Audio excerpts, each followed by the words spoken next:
And Dee and I've had this conversation a lot. There are a lot of things that I can ask her. So Dee's not my only Black friend, right? She is my closest friend out of all of my friends, and I can ask her literally anything and never feel uncomfortable. And we've had a lot of conversations about differences in race and different upbringings and things like that. And I think even for me, there were areas that I didn't realize, or areas we had a lot of discussion when all of this started, and it was eye-opening for me, the things that I didn't realize or I don't think about, because I don't have those actions. I don't think that way. But just because I don't think that way doesn't mean that other people don't think that way. And so I kind of in my head felt like we were further along than Kim where and I we have really. had a similar discussion too. She's like, I live in Kim's world. What is all this going on? I thought we were doing better than that. But I think we have to be open to, you have to have at least somebody in your life. I'm very grateful that I have Dee, and I can be like, okay, Dee, where does this stem from? And why does this, why is this thought about this way? Or why do Black people feel this way? Or you have to be able to have those conversations. I've learned so much about Black hair from Dee that I didn't know. I mean, just through the 20 something years we've been friends, right? But I can ask her questions and be like, well, why do you have to oil your hair? I don't understand that. And she's like, oh, because our hair is dry. So I think you have to be open to people asking those questions because we are different.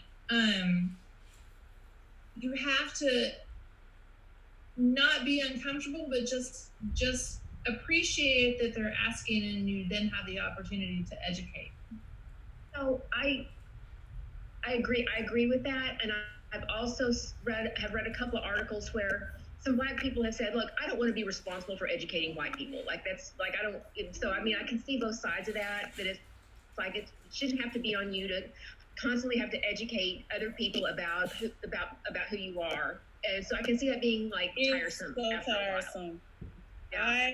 I bit my tongue because I'm trying to take Farlene's advice, and I'm like, at least they're asking the questions, right? But I wanted to pop off at somebody and was like, well, you got Google just like I do. And so, but I feel like that person was being kind of snarky, but it's just, it wears you down, especially if you are that person and you try to be the person that is approachable. So then it ends up being lots of people asking.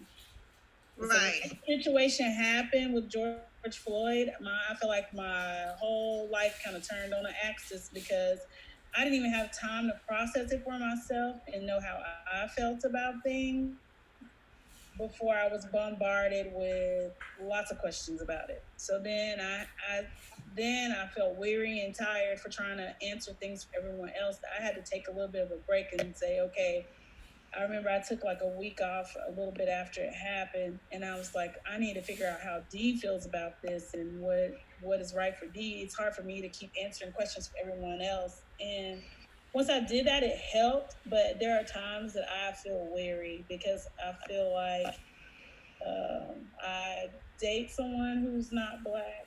My best friend in the world is not Black. My boss and the majority of my coworkers that are brave enough to ask me about stuff, they're not Black, so I'm constantly.